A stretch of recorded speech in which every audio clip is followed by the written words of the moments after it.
everybody. We are here, and there's probably going to be a delay. We'll see. Checking it out, trying to find out if I got audio. Let's listen. Hey, Hey, everybody. there we are. We are audioing. This is good. This is good to know. I got to turn this. Checking Listen. it out, trying to find out if I got audio. Let's listen. Hey. Too much back and forth, back and forth. I apologize. I went live. I think I had somebody on there trying to watch me stream live, and I apologize. But I thank God I didn't do this for 10 or 15 minutes and then realized that I had no audio. That would be bad. So right now I think we are still broadcasting audio, and that's the most important thing. This is weird. This is strange for me. I never done this before. It's the Craft Brew Crew's first ever live broadcast, live streaming broadcast here on YouTube because I had something that I wanted to do. And please bear with me as I go through this. I'm actually watching myself out of the corner of my eye under you here in delay. It's very annoying, but it helps me know that I'm actually broadcasting. Maybe it'd be better to do it this way. Bear with me here. Let's go over here like this and check this. It's hard to say. Because if also, you might notice here there's a chat. If you got things you want to say, go ahead and chat here on the page as well. And I'm going to go ahead and get started because I don't want to babble on about nothing. If you know anything about the Craft Brew Crew, you know that I like to keep things short. We like to keep things short and brief and to the point. This is a little bit different with the live broadcast. It's a little more impromptu and stuff like that.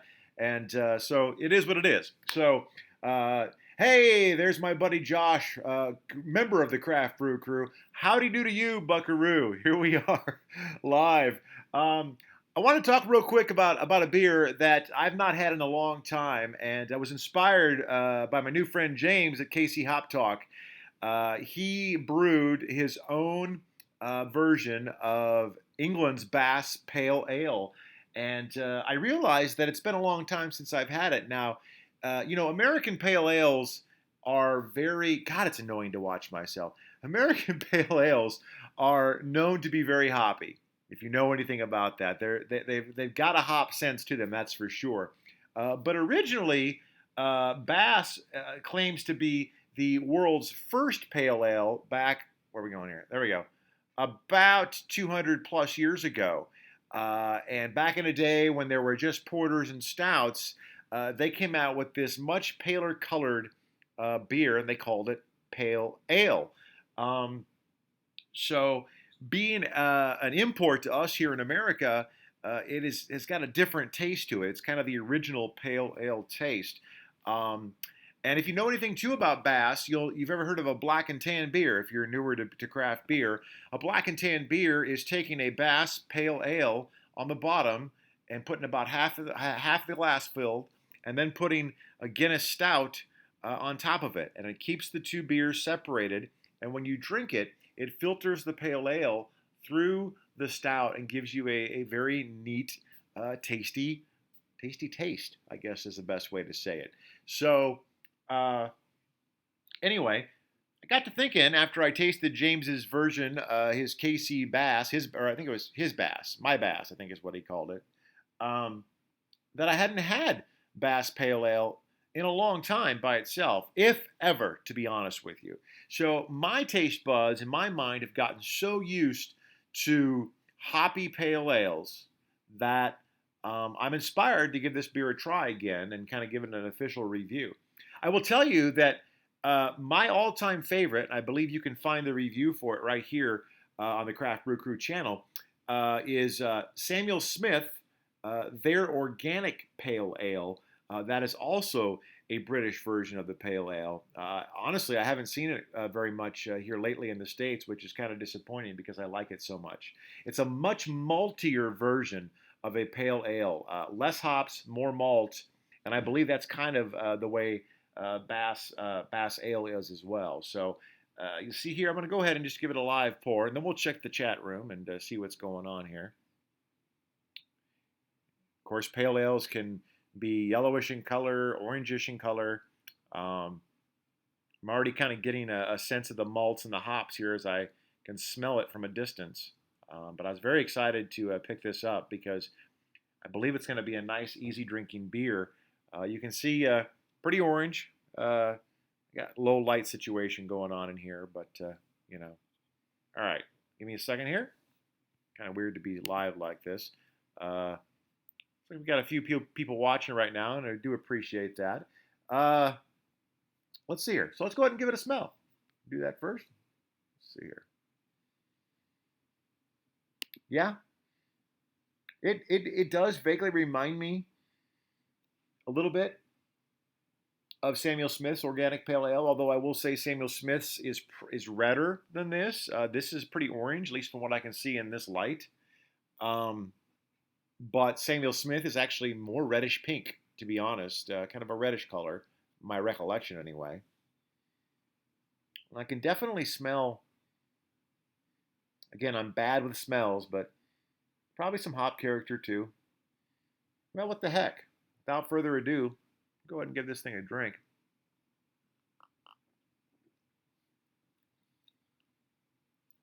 Yeah, it it does. I mean, you can definitely tell that Samuel Smith's Organic Pale Ale and Bass Ale are both British beers and brewed with the same uh, character in mind because neither of these beers are very hoppy. And that's what I like so much about digging deeper into the origin of a lot of these different styles is because you can really get true to what the original taste and the original intent was. What I don't like about American beers and American craft beers in a lot of ways, and I think a lot of people would agree, is that IPAs and pale ales, I mean, really, what's the difference? There's not a lot of difference. Although pale ales are generally a little bit easier drinking than IPAs that are hardened usually with that bitter taste and overly hoppy taste and smell. They're both from the same family. Heck, they're both called pale ales. You've got the pale ale and you've got the India pale ale. But these originals, that's what I think is so great about it. They've got that character to them that is what the original intent was. And it annoys me sometimes when there's crossover. It's just not necessary. Um, let's see here. Yeah, I mean I like this. It's very drinkable.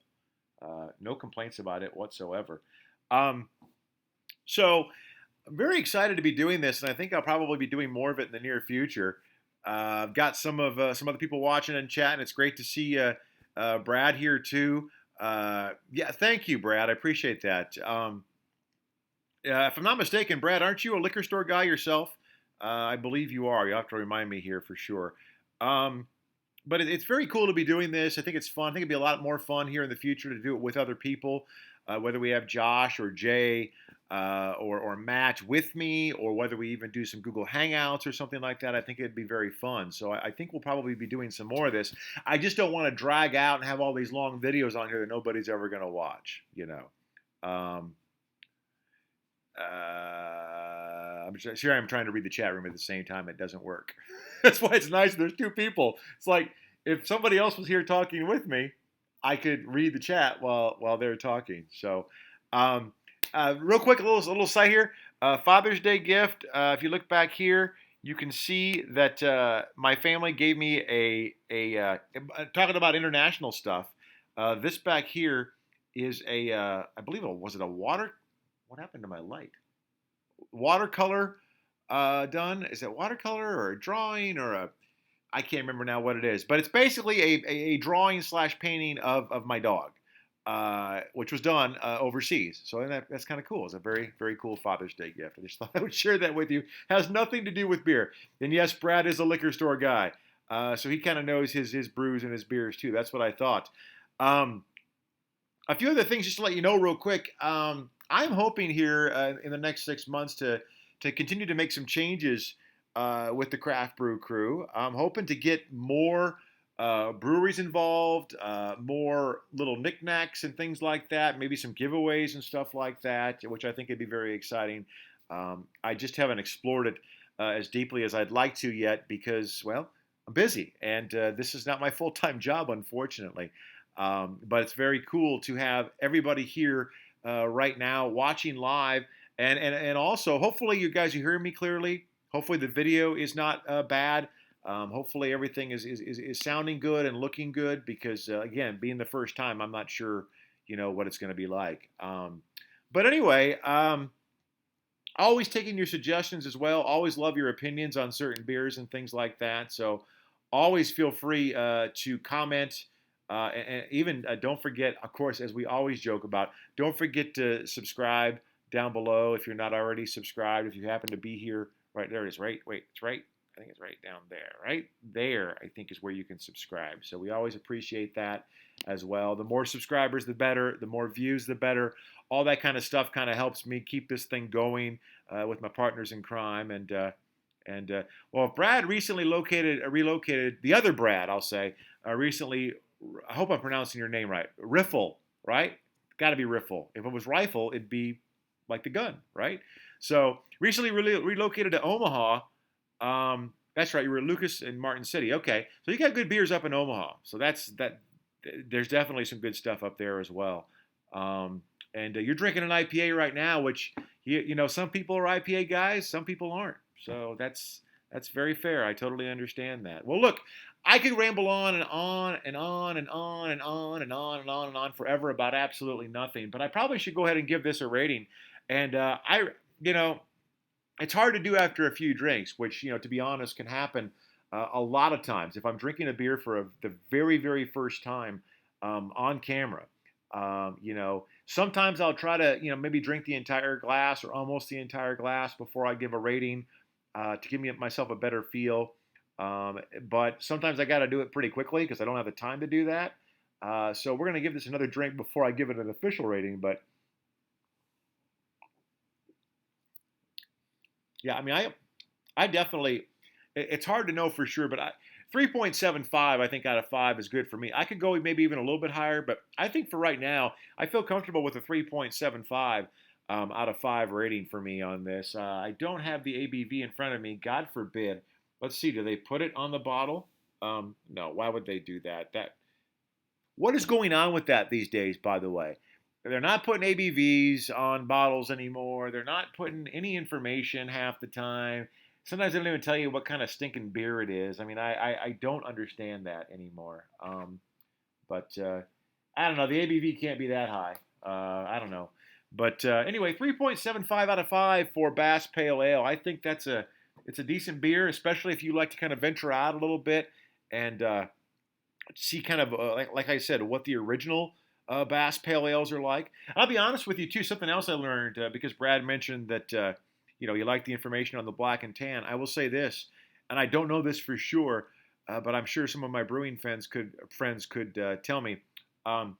If you try to do a black and tan without a Bass Ale, and you try to do it with I don't know, so let's say a Boulevard Pale Ale, okay? It doesn't work the same. And I believe, although I could be wrong, but I believe it has to do with the character of both beers. And when you actually use a Bass Ale and you actually use a Guinness and you put them on top of each other, they stay relatively separate in the glass, and it looks very cool, But I think if you take a hoppy American-style pale ale and do it, I don't think it sits the same. I think a lot of times you end up with just kind of this mixture of the beer. Number one, they don't kind of stay separated the way they do otherwise, and I don't think it tastes the same. Clearly, I mean, it probably still tastes pretty good, but you've got this hoppy, pale ale filtering through the Guinness Stout instead of this maltier charactered, Bass Pale Ale. So that's just an opinion. I'm not 100% sure if that's the case, but I'm guessing it probably is. So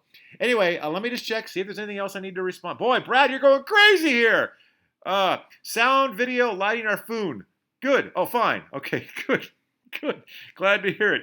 I'll tell you what I'm going to do. I'm going to cut this video out, but I will stay in chat and finish up here with you, Brad, and anybody else that wants to continue chatting. So, again, thanks for joining us on the very first live Craft Brew Crew streaming situation here on YouTube. And we will go ahead and put this video up too. And don't forget to comment, like, and subscribe right down there in the corner. And appreciate having you. We'll talk to you next time. See ya.